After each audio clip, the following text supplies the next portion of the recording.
In mid-2023, you couldn't go on the internet without somewhere coming across Only Up. But why did this silly little game made by an indie game company manage to get so much attention? Well, there's a very good reason, and one that's almost more sinister than you'd think. But first, a very quick history of the game. May 23rd, Only Up is released and quickly becomes popular in China, the country where the game was made. Then a load of French streamers start playing, which soon catches the attention of Ludwig. And it's after Ludwig plays it that the game explodes, with every other big streamer playing it for themselves and showing it to millions of people. A large speedrun community would also form, finding new skips and bringing the time inevitably lower and lower. And the world records would receive upwards of 1 million views each. The developers would even play into the speedrun community, as they added and removed things to make the speedrun faster and more fun. On June 30th, SCKR Games would be forced to remove the anime girl who players referred to as waifu. The asset was stolen from a digital artist named Abolitious, and this resulted in the game being taken off of Steam, though it did come back online soon after, with the asset replaced. It's right after this, on July 2nd, that Only Up would hit its all-time peak concurrent players, with over 11,000 people online. The game had grown into something huge, and broke into the top 5 games viewed on major streaming platforms, being watched over 13 million hours in a single week. And that's pretty much it. The game inevitably declined thereafter, though not without a number of knockoffs being made in its wake. Yeah, Fortnite, we about to get down. So it looks as if we've answered the question as to why the game got so big.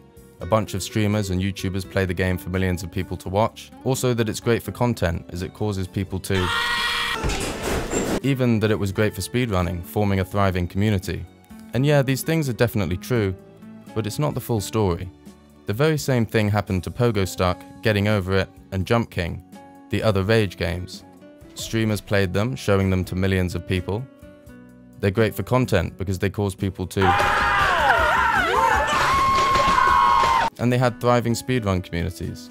If you compare all 4 on Google Trends, this is Jump King, this is Pogo Stuck, here is Getting Over It, and Only Up looks like this. So whilst they all share a similar story, Only Up dwarfs the others, at least in terms of the amount of attention that was on it, to the extent that it was recreated in every other game that would allow it, which makes me think that there has to be something different about it, which brings us to the point. And the answer, I think, is simple.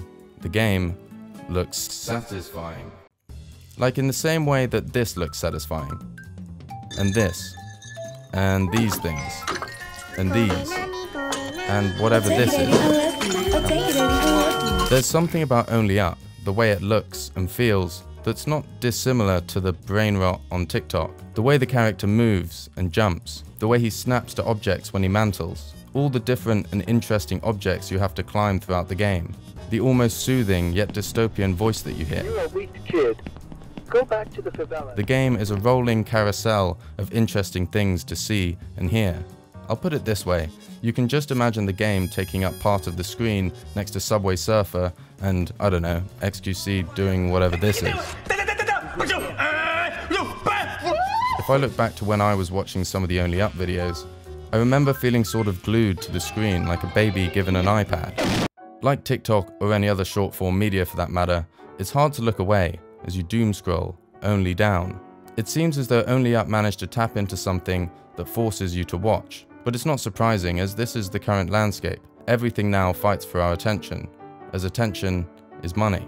And Only Up, either intentionally or not, managed to create something that would win the war for it. I also didn't mention before that the game was essentially an advertisement for NFTs, with a certain Goblin Town NFT that can be seen throughout, though SCKR Games would refute the idea that there's any promotion of NFTs, but I for one find that hard to believe. Where we're at now, the game has basically died. Well, it actually has died. The game was taken off of Steam, apparently something to do with the mental health of the creator, which is somehow quite ironic given the topic of this video. But the game was dying anyway.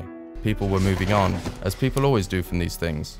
They're trends, and people need to find the next most satisfying thing to grab their attention. Hi. Take care.